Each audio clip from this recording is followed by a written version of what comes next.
Libra, welcome to your astrology reading for the month of August. So before I jump into the energy of the month, this is going to be most applicable for your rising sign, which is how other people perceive you. It's still really important for your sun sign and your moon sign. And so your sun sign is how you express yourself. And then your moon sign is how you process everything internally through that emotional lens. So really understanding all three kind of gives you that holistic picture on how the month is going to play out for you. Jumping into the energy a little bit here. So we do have a lot of Leo energy. But then we also have Mercury stationing retrograde. And so we're already in the pre-shadow. The pre-shadow period started on July 16th. And really, we can just add this to the list of planets that are retrograde. So we already have Pluto in Aquarius, Saturn in Pisces, Neptune in Pisces, Chiron in Aries, and then we get to add Mercury retrograde into the mix. But don't worry, it will station direct in this month. But there are some other nuances that happen here where it starts in Virgo, slides back into Leo, goes back into Virgo. So we'll talk about that. But just kind of jumping into the energy of the month. So we'll have the new moon in Leo. So that's going to happen on the 4th at 7:13 in the morning Eastern time. And so when this happens, you have the sun and the moon. They're at the same degree point in the sky. So it's like an overlapping of energy here. Leo is very bold, very charismatic, stepping outside your comfort zone. Any kind of a self-expression here feels like it might be very creative, something that's different than your usual expression.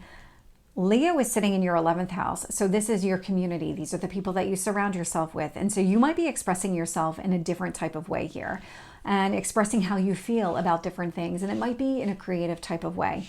This is like a pretty happy one because it's in your community, and really that self-expression within your community feels really good. During this new moon, we'll have an opportunity for growth and expansion here for you. With the sun and moon in the sign of Leo, so expressing how you feel with your community, this kind of bold, dynamic type of expression, how you feel, it's creating an opportunity for you to take some sort of action as it relates to your personal growth. So Mars and Jupiter are both sitting in the sign of Gemini, sitting in your 9th house, and your 9th house is that growth and expansion. Jupiter is growth and expansion, and so there's a lot of that energy. Mars is very action-oriented. Because of the placement and how everything kind of lines up in the chart, this is something where you would have to seize the opportunity. It's not something that's just going to happen organically. We'll also have this new moon. So the sun and moon will also trine the north node in the sign of Aries. And so a trine here, so it's an easy flow of energy, but the north node, so those are the eclipse points. We're in Aries Libra eclipse season, as you know. And Aries for you is sitting in your house of personal relationships. So those one-to-one relationships, your spouse, your significant other, that type of person. And what this looks like here is you're with the North Node in the sign of Aries. This is you're required to take some sort of action as it relates to those relationships. And it looks like here there's an easy blend of energy. So however you're expressing yourself within the community, your community of friends, the people around you, it completely aligns with whatever action that you're trying to take or that you need to take when it comes to those personal relationships, that significant relationship in your life. And then later that same day, we'll have Venus enter the sign of Virgo. So that's going to happen on the 4th at 10:23 p.m. Eastern time. And so when this happens, it will immediately conjunct Mercury in the sign of Virgo. So we have Venus in Virgo, Mercury in Virgo. This is a lot of conversations around bringing things together, healing things, finding some sort of balance, harmony, really, really positive here. Virgo for you is sitting in your 12th house. So this is the internal you. This is your subconscious self. And so this would indicate that maybe you're learning things about yourself where I want to say opportunities to heal, bring something together, maybe see things from a different perspective, because Mercury in Virgo is about your processing of information. It's not just an outward communication, but there's an understanding component to this as well. And so that's really significant. Venus in Virgo will trine Chiron in Aries. And so Chiron in Aries for you is really about some sort of wound connected to your personal relationships that's been coming to the surface.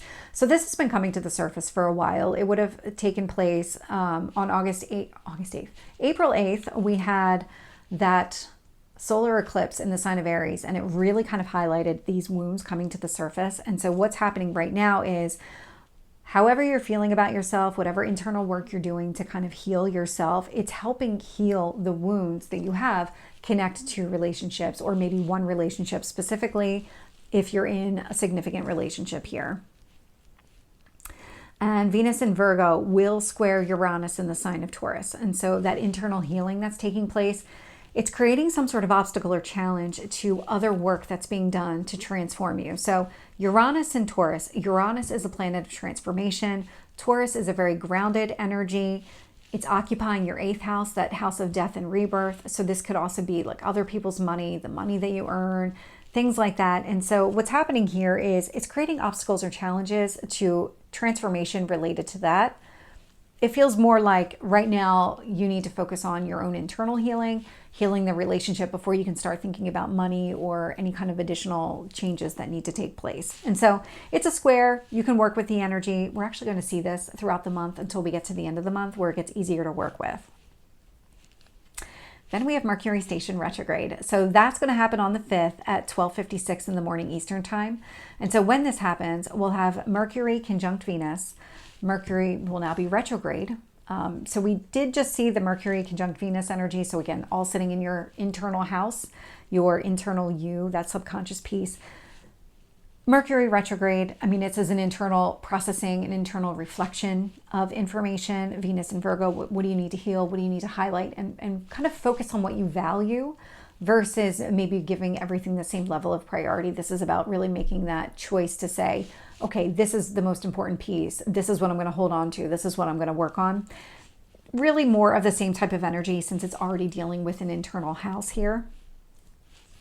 And this Mercury retrograde will square Mars in the sign of Gemini. And so as you're kind of thinking about things, working on yourself, healing something internally, it's creating some sort of challenge for you to take some sort of action as it relates to your growth and expansion, which kind of makes sense because right now you're very focused on your inner you. You're not so focused on the things happening outside of you right now.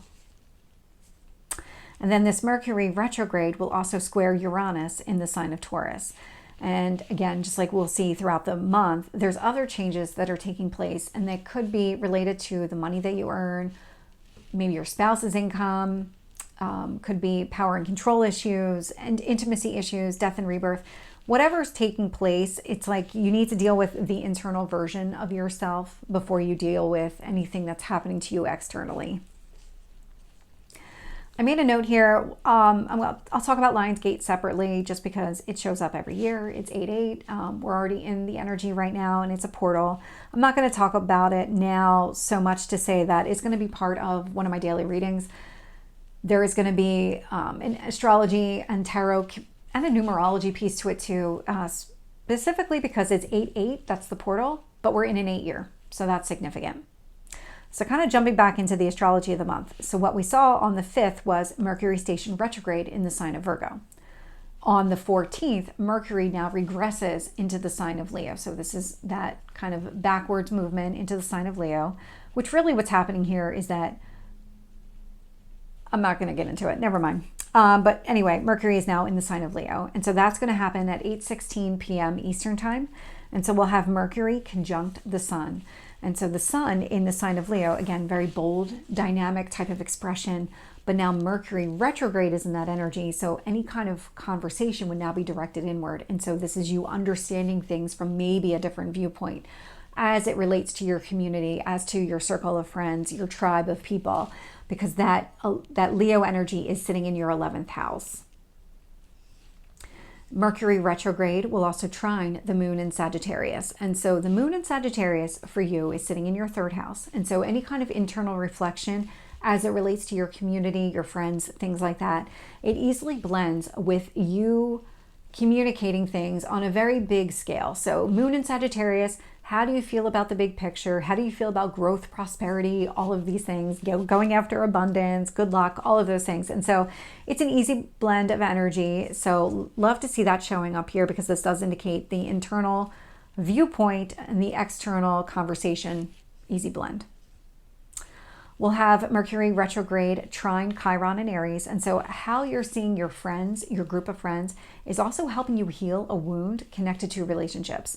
And so there's something about maybe seeing your friends differently, understanding that dynamic a little bit differently, that's helping you heal, because maybe now it's giving you an opportunity to see this relationship differently, see it from a different vantage point, or maybe see relationships in general from a different vantage point, and it's helping to heal that wound. Mercury retrograde in Leo will also square Uranus and Taurus. And so again, when it comes to any kind of external transformation that's taking place, it's creating some sort of obstacle or challenge here. It's something that you can work with if you want to. It just requires effort on your part. It seems to be the priority right now is focusing on any kind of internal reflection as it relates to your community, the friends, the people that you surround yourself with.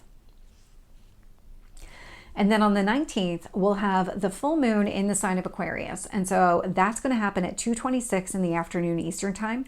And so when this happens, we have the sun and we have the moon. They're at opposite points in the sky. So we've got the sun in Leo, the moon in Aquarius. The sun in Leo is a very self-centered. I say that not in a negative way, but there is this emphasis on you and who you are with that Leo energy versus Aquarius, which is the collective. And so the sun in Leo is sitting in your 11th house. And so this is bold expression. This is you being very dynamic with your group of friends, maybe being very outgoing with them. It's going to be opposite this moon in Aquarius energy, which is sitting in your 5th house. Moon in Aquarius, this is how you feel about change, how you feel about doing things differently. Aquarius doesn't like to be boxed in any way. Aquarius likes to be very flexible, go with the flow type of energy. It's sitting in your house of passions, children, short-term relationships. And so there's this kind of push-pull that's happening here. So it could really be your community and how you are with your friends versus how you are with your children or your passion projects. As with any full moon, we'll have the sun and moon having slightly different conversations with all the planets. And so during this full moon, we'll have the sun conjunct Mercury retrograde, all sitting in the sign of Leo, all sitting in your house of community. And so again, the way you're expressing yourself with your friends, the way that you see yourself expressing yourself with your friends, kind of internal processing everything, the way that they perceive you, all of this information is things that you're taking in. And that's, I mean, it's an easy flowing energy. It's an overlapping energy. This is nothing that you have to work on. It's going to happen very organically. But this moon in Aquarius is going to be opposite that energy. And so when you think about how you're expressing yourself with your friends, it's going to be very different than the way that you see your passions, your children, or anything like that. And so it is that push-pull energy. It's something that you can work with. It just requires a lot of effort here. And then we have that sun in Leo will trine Chiron in Aries. So again, how you're expressing yourself among your friends, in your community, it's going to easily blend with whatever action you're taking to heal some sort of relationship wound here. The moon is actually going to be pretty beneficial here as well. So that moon in Aquarius energy. So when you think about your children, passion projects, really anything that you do outside of work for fun, it's going to create an opportunity for you to do even more healing as it relates to that relationship. So there's something connected to that as well. This one here, you would have to take some sort of action on. It's not going to just happen on its own. And then the sun and the moon will actually be in a T-square to Uranus and Taurus. And so what this means is that they're both going to create obstacles and challenges. So how you're expressing yourself with your friends, how you feel about your passions, your children, short-term relationships, things like that, they're creating obstacles and challenges to whatever additional changes are taking place here. So that Uranus and Taurus energy, again, sitting in that 8th house. So this would be the money that you make, spouse's money, inheritance, debt, things like that. Any kind of changes that might be taking place there, intimacy issues, death and rebirth. It's just creating obstacles or challenges. Again, it's things that you can work with. You just do have to put the effort in. And then we'll have the moon will trine both the Mars and Gemini. Mars in Gemini and Jupiter in Gemini. And so Gemini occupies your 9th house. It's growth and expansion. Mars wants you to take some sort of action here, some sort of informed action to grow and expand with that Gemini energy. There's a lot of details here. You're seeing them all.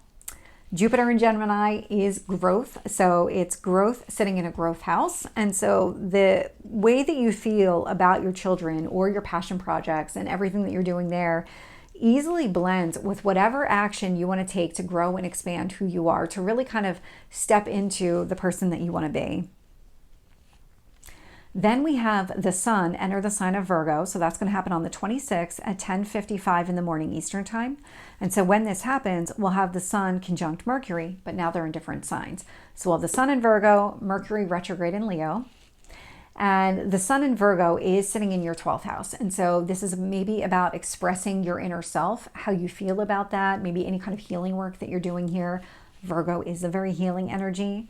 That is going to easily blend with how you feel or the information that you're processing. So when you think about you expressing your innermost self, and then the way that maybe you've expressed yourself within your group of friends, your community, easy blend of energy here. It's really helping each other out. Because it's this, the way that you're expressing yourself, and because you're seeing your maybe conversations and your interaction with your friends a little bit differently now, you're seeing it through a different lens.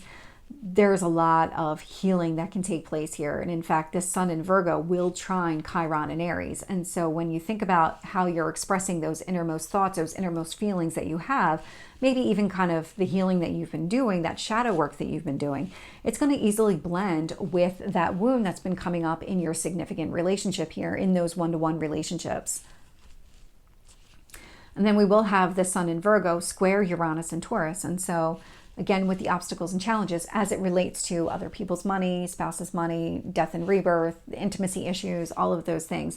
It's just creating an obstacle or challenge. It's something that you can work with, and we'll see here by the end of the month that it does get a little bit easier. And then on the 28th, we'll have Mercury station direct. So that's going to happen at 5:14 in the evening, Eastern time. When Mercury stations direct, Mercury will trine Chiron in Aries. And so again, with the healing. And so now it's expressing yourself outwardly within your group of friends. And so Mercury and Leo, what kind of conversations are you having with them?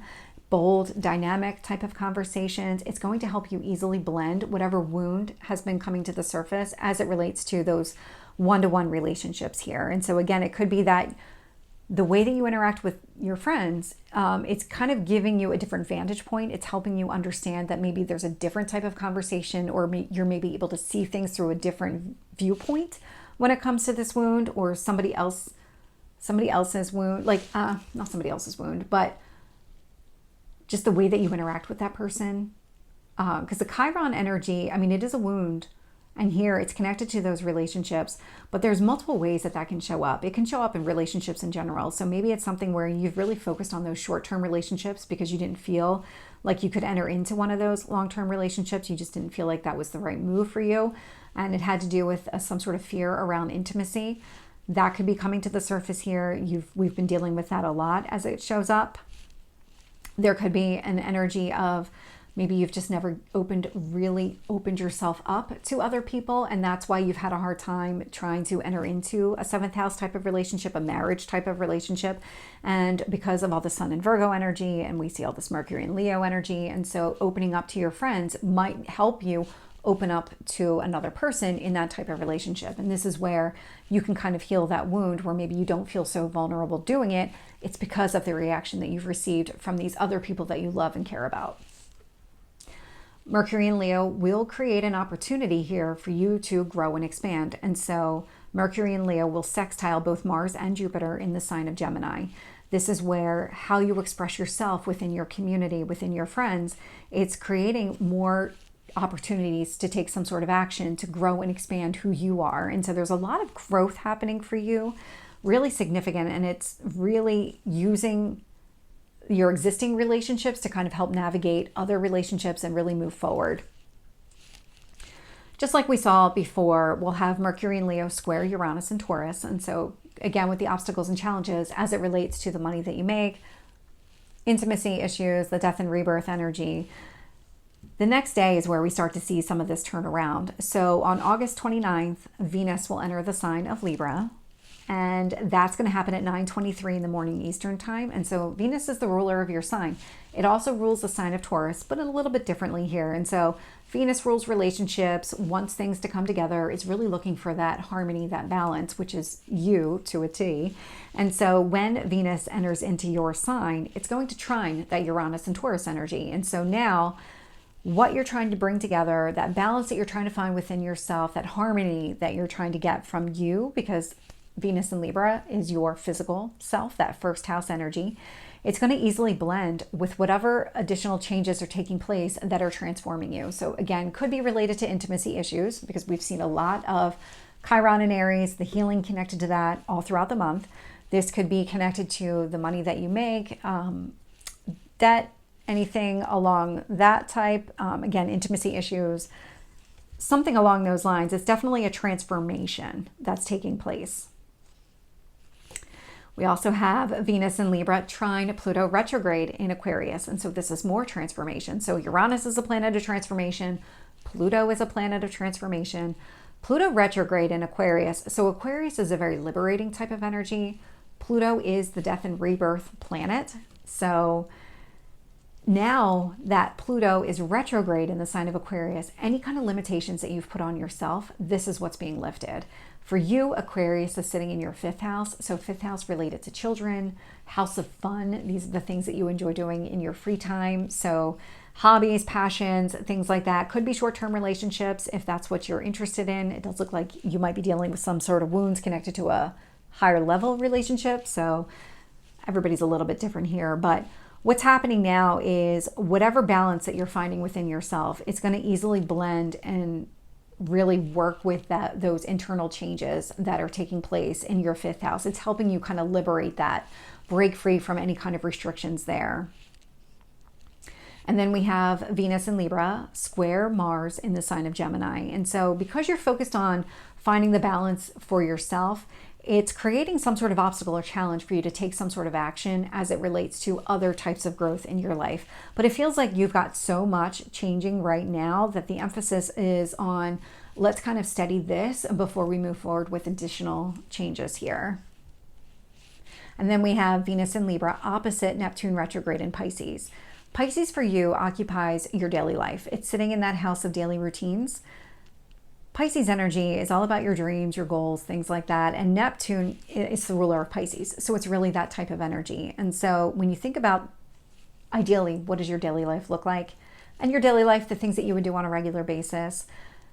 Neptune in Pisces really had you kind of dreaming big here. But with it being retrograde, once Neptune stationed retrograde, it was like, is that practical? Is that realistic? Can I make that reality for me? I'm not sure I can. And so you're starting to see the truth of the situation. That veil has been lifted. And so you might be internally reflecting on, okay, I need to pivot. I need to make some changes here. What do I really want for myself? What kind of life do I really want to live? And so that type of energy, that type of internal reflection is opposite to the balance that's happening within you first. It's almost like you just need to ground yourself in the moment, in who you are, come together, work and kind of navigate some of the other changes that are taking place before you start really kind of going back and readdressing those dreams you have in your daily life. So Libra, this is your reading. I hope it resonates. If it did, please like, share, and subscribe, and I will see you next time. Take care.